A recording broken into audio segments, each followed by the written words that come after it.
وہ سرزمین جہاں تمام انبیاء نے سجدے کیے، جہاں مسلمان پہلی نمازوں میں قبلہ اول مسجد اقصی کی طرف رخ کر کے کھڑے ہوتے تھے۔ رسول اللہ صلی اللہ تعالیٰ علیہ وسلم کی دلی چاہت تھی کہ قبلہ اس طرف ہو جدھر اللہ کا گھر کعبہ ہے، اور آپ صلی اللہ تعالیٰ علیہ وسلم بار بار آسمان کی طرف دیکھتے اور اللہ سے دعا کرتے۔ ایک دن اچانک نماز کے دوران اللہ کا حکم نازل ہوا اور آپ صلی اللہ تعالیٰ علیہ وسلم نماز کے دوران ہی اپنا رخ مسجد اقصی سے موڑ کر کعبہ کی طرف کر دیا۔ یہ ایک شہر نئی امت کی روح ہے۔ جب یہ مقدس سرزمین صلیبیوں کے ہاتھ میں آئی تب اسے آزاد کرانے کے لیے ایک ایسا شیر اٹھا جس کا نام حضرت صلاح الدین ایوبی تھا۔ یہ وہ جو صرف اس لیے راتوں کو رویا کرتے تھے کیونکہ بیت المقدس اور مسجد اقصی صلیبیوں کے قبضے میں تھا۔ وہ کہتے تھے، میں کیسے ہنس سکتا ہوں جبکہ مسجد اقصی پر صلیبی لہرا رہا ہے، لیکن آج دنیا اسے بھول چکی ہے اور اسے اپنا ہیرو ماننے سے انکار کر رہی ہے۔ 11ویں صدی کے آخر میں جب اسلام کی سرزمین کمزور پڑ چکی تھی تب یورپ کے صلیبیوں نے بیت المقدس کی طرف یلغار کی اور 15 جولائی 1099 کو اس پوتر شہر کی دیوار توڑ کر اندر داخل ہو گئے۔ اگلے 3 دن تک یہ شہر ظلم کی آگ میں جلتا رہا۔ خون اتنا بہا کہ ساری گلیاں لال ہو گئیں۔ 70,000 سے زیادہ مسلمان شہید کر دیے گئے، اور صلیبی سپاہی کہتے ہیں کہ ذرا دھیان سے دیکھو، کوئی بھی مسلمان بچنا نہیں چاہیے، اور مسجد اقصی پر سونے کی سلیب کو لگا دیا گیا۔ پورا یورپ اس جنگ کو پوتر مشن کہہ کر سمرتھن دے رہا تھا۔ ہر سال ہزاروں نہیں لاکھوں صلیبی یورپ سے قافلے بن کر آتے اور اس چھیتر میں اپنی جڑیں مضبوط کرتے تھے۔ ادھر مسلمان کی دنیا بکھر چکی تھی۔ سلجوقی سلطنت ٹوٹ پھوٹ کا شکار تھی۔ چھوٹے چھوٹے ریاست ایک دوسرے سے برسوں تک سنگھرش کرتے رہے، اور مصر میں فاطمی شیعہ حکومت اندر سے پوری امت کو کمزور کر رہی تھی۔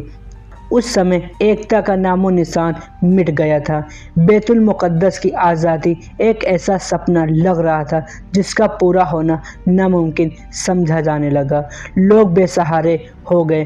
اب یہ شہر شاید کبھی بھی مسلمانوں کے ہاتھ میں نہیں آئے گا، مگر اللہ کے نبی صلی اللہ تعالیٰ علیہ وسلم نے 500 سال پہلے ہی بتا دیا تھا کہ مسلمان ایک دن قسطنطنیہ اور بیت المقدس کو فتح کریں گے۔ قسطنطنیہ کی فتح ہونا ایک چمتکار تھا، اور بیت المقدس کی آزادی بھی تقدیر میں لکھی جا چکی تھی، اور اسی مہان وعدے کو پورا کرنے کے لیے اللہ نے اتہاس میں ایک بچے کو تیار کیا۔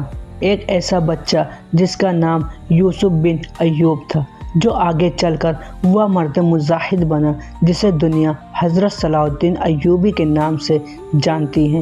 تقدیر کی ایک ٹھنڈی رات تھی۔ دجلہ ندی کے کنارے استھت ایک چھوٹے سے شہر میں ایک بچہ اپنے پتا کے ساتھ بیٹھا تھا، اور اس کی عمر صرف 7 سال یا 8 سال کی تھی۔ اسی سمے ایک ویکتی نے بغداد کے ایک بڑھئی کی عجیب و غریب کہانی سنائی۔ ایک بڑھئی جو کئی برسوں سے ایک شاہکار ممبر بنا رہا تھا۔ لوگ اس کے پاس آتے، سونے کے سکے پیش کرتے اور کہتے، یہ ممبر ہمیں دے دو، مگر وہ ہمیشہ انکار کرتا اور نرم آواز میں کہتا، یہ ممبر میری نہیں ہے، بیت المقدس کی امانت ہے، میں ایک معمولی بڑھئی ہوں، بس لکڑی کاٹتا ہوں، کیلا ٹھوکتا ہوں، اصلی کام تو وہ شیر کرے گا جسے اللہ نے چنا ہے، جو بیت المقدس کو صلیبیوں سے آزاد کرائے گا، اور تب یہ ممبر اپنی جگہ پر استھت ہو جائے گا۔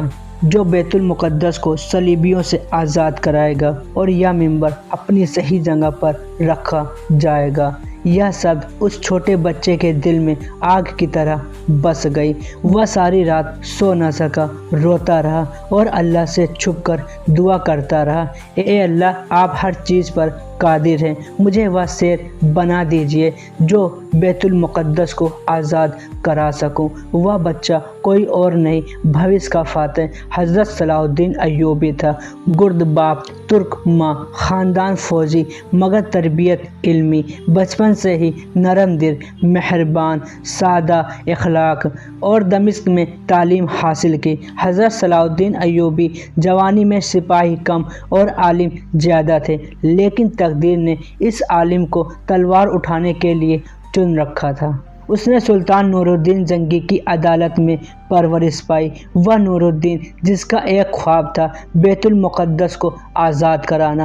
حضرت صلاح الدین ایوبی اسی مرد مجاہد کے ذریعے سے فوجی اصول، نظم و ضبط، حکمت عملی اور دشمن کی چالوں کو سیکھنا شروع کیا اور مکمل طور پر وہ تیار ہو گئے۔ پھر 26 سال کی عمر میں چاچا سرخو کے ساتھ مصر گئے، جہاں فاطمی سیاہ حکومت اندرونی طور پر کمزور اور صلیبیوں سے ملی ہوئی تھی۔ سرخو نے انہیں شکست دے دی اور مصر کے وزیر بن گئے، مگر جلد ہی وفات پا گئے۔ اس کے بعد پھر 31 سال کی عمر میں حضرت صلاح الدین ایوبی مصر کے وزیر اعظم، چیف آرمی اور سلطنت کی واحد امید بن گئے۔ ایک نوجوان جس کے کندھوں پر اچانک پوری امت کی ذمہ داری آ گئی اور دل میں وہی بچپن کا خواب زندہ تھا، مسجد اقصی میں وہی منبر رکھنا جس کی کہانی سن کر وہ راتوں کو رویا کرتے تھے اور اللہ سے دعا کرتے تھے۔ حضرت صلاح الدین ایوبی کے سامنے جو راستہ تھا وہ سیدھا نہیں تھا، وہ خون، صبر اور آزمائش سے بھرا ہوا تھا۔ وہ صرف صلیبیوں سے نہیں لڑ رہے تھے، وہ ایک بکھری امت کو جوڑنے کی جنگ کر رہے تھے۔ مصر میں سیاہ فاطمی خلافت کے باقی نصیر بغاوت پر اتر گئے، اندر سے وار ہو رہے تھے اور باہر دشمن دروازے پر کھڑے تھے۔ اسی دوران صلیبی لشکر ساحلوں سے آگے بڑھ رہے تھے، مسلمان بستیاں روندی جا رہی تھیں، اور جیسے یہ سب کم تھا کہ بازنطینی سلطنت صلیبی کی پشت پر کھڑی تھی۔ ہتھیار، سونا، بحری بیڑے، سب کچھ انہیں فراہم کر رہی تھی، یعنی ان کی ہر طرح سے مدد کر رہی تھی۔ پھر وہ دن آیا جب نور الدین زنگی وفات پا گئے اور ان کے ساتھ ہی وہ اتحاد بھی ٹوٹنے لگا جو برسوں سے بنا ہوا تھا، اور سب لوگ اپنے تخت کو بچانے میں مصروف تھے۔ کئی حکمرانوں کو صلاح الدین کی نیت پر شک تھا، کچھ ان سے حسد کرتے تھے اور کچھ ان سے کھلے عام بغاوت کرنے لگے۔ وہی مسلمان جو بیت المقدس کی آزادی کے نعرے لگاتے تھے اب حضرت صلاح الدین ایوبی کے خلاف تلوار اٹھانے لگے۔ حضرت صلاح الدین ایوبی کو صرف اپنے دشمنوں سے نہیں بلکہ اندر کے دشمنوں سے بھی لڑنا پڑا۔ کبھی مصر میں بغاوت، کبھی شام میں سازش، کبھی صلیبی حملہ، کبھی اپنوں کی بے وفائی۔ ایک جنگ میں تو ایسا وقت آیا کہ لشکر کے پاس نہ کھانا تھا نہ پانی، سپاہی گھوڑے سے گرنے لگے، پیاس سے اوٹ پھٹ گئے، لوگ سایہ ڈھونڈتے ڈھونڈتے مرنے لگے، اور انہی لمحوں میں لوگوں کی زبانوں پر ایک جملہ عام ہو گیا: بیت المقدس کی فتح ناممکن ہے۔ لیکن حضرت صلاح الدین ایوبی کے دل میں ایک اور ہی آگ جل رہی تھی۔ قاضی بہاؤالدین ابن سداد لکھتے ہیں، حضرت صلاح الدین ایوبی کا غم بیت المقدس اتنا بھاری پڑا کہ وہ اگر پہاڑ پر رکھا جاتا تو وہ پہاڑ چکنا چور ہو جاتا۔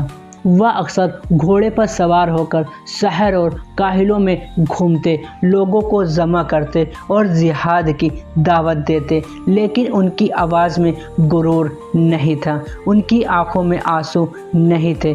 وہ کہتے، اے مسلمانوں، اسلام کے لیے کھڑے ہو جاؤ، اسلام کے لیے۔ لوگ دیکھتے کہ ایک سلطان رو رہا ہے، ایک فاتح تڑپ رہا ہے، ایک حکمران بیت المقدس کے غم میں جل رہا ہے، اور جب رات آتی، دنیا سو جاتی، لشکر خاموش ہو جاتا، تو حضرت صلاح الدین ایوبی رات کے وقت اٹھتے، وضو کرتے، تہجد میں کھڑے ہوتے اور دیر تک روتے اتنا روتے کہ زمین ان کے آنسوؤں سے بھیگ جاتی۔ وہ اللہ سے کہتے، اے اللہ، اگر میری موت بیت المقدس کی آزادی سے پہلے آ گئی تو مجھے میری قبر میں عذاب دینا۔